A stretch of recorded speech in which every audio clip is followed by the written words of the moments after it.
Assalamualaikum warahmatullahi wabarakatuh. Salam sejahtera.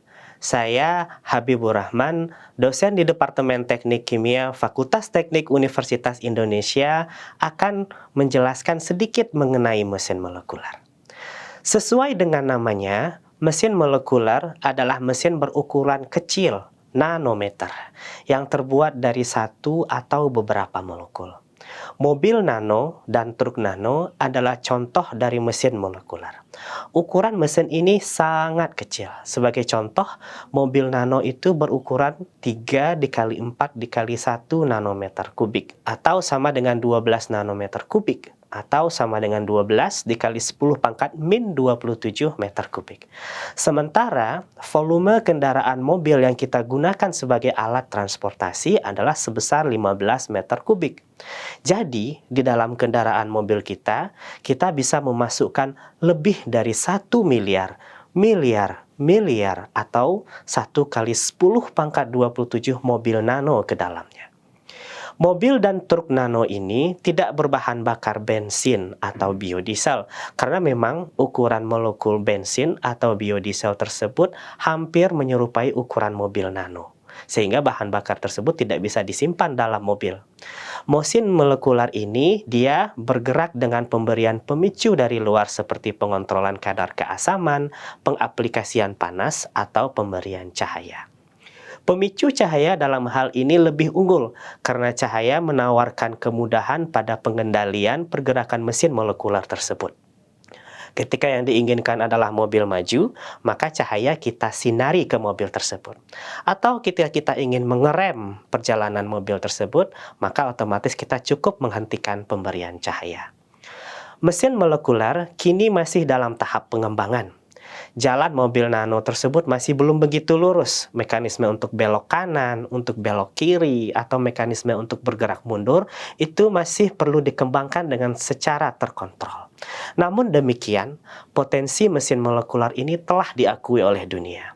Pada tahun 2016, The Royal Swedish Academy of Sciences menganugerahkan 3 peneliti, Jean-Pierre Sauvage, Fraser Stoddart, dan Ben Feringa, sebuah Nobel Prize di bidang kimia, karena kontribusi mereka yang sangat signifikan di dalam mempelopori desain dan pembuatan mesin molekuler. Jika terrealisasi, mobil nano dapat digunakan dalam pengantaran obat dalam tubuh secara tepat sasaran, transportasi pada skala kecil, remediasi lingkungan, dan berbagai aplikasi lainnya yang menunggu. Pengembangan mesin molekuler bermula pada tahun 1983 ketika Jean-Pierre Sauvage, peneliti di University of Strasbourg, Prancis, berhasil menghubungkan 2 cincin secara mekanikal. Suatu struktur yang dia namai sebagai katenan. Sebelumnya, penggabungan kedua molekul cincin ini hanya bisa dilakukan secara kovalen, seperti ini. Dalam mendesainnya, dalam pembuatannya, satu cincin berwarna hitam seperti yang berada di gambar akan mengikat ion yang berwarna hijau, ion tembaga.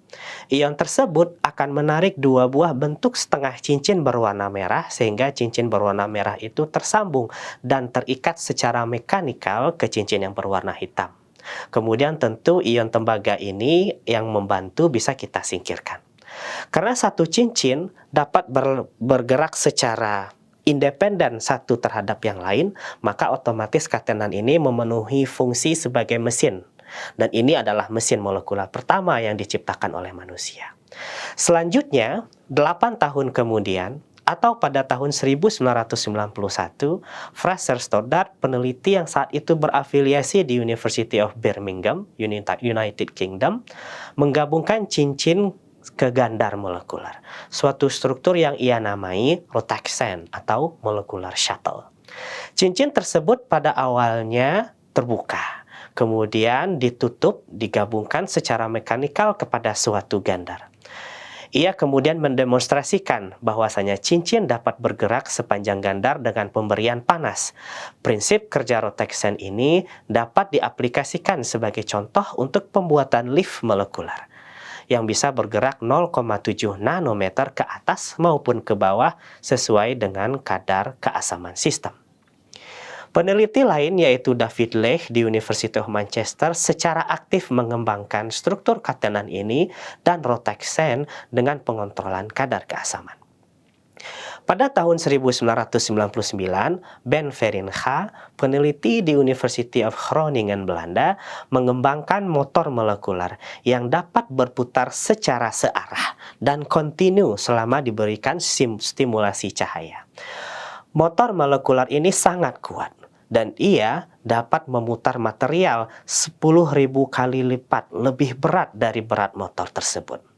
Penggunaan stimulus cahaya ini sangat praktikal karena tidak bersifat toksik, tidak mengubah suhu fisiologis ketika diaplikasikan kepada makhluk hidup dalam waktu yang singkat, dan dapat diterapkan pada tempat dan waktu yang kita inginkan. Motor molekular ini dapat diterapkan sebagai roda mobil nano atau roda truk nano yang bisa berputar secara searah, sehingga mengakibatkan mobil tersebut bisa bergerak maju.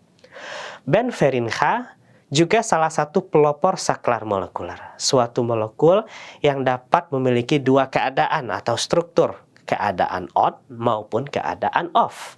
Ketika saklar ini digabungkan kepada mesin biologis yang ada di dalam tubuh manusia seperti enzim, membran, kinerja mesin biologis tersebut dapat kita kontrol dengan mengaplikasikan cahaya.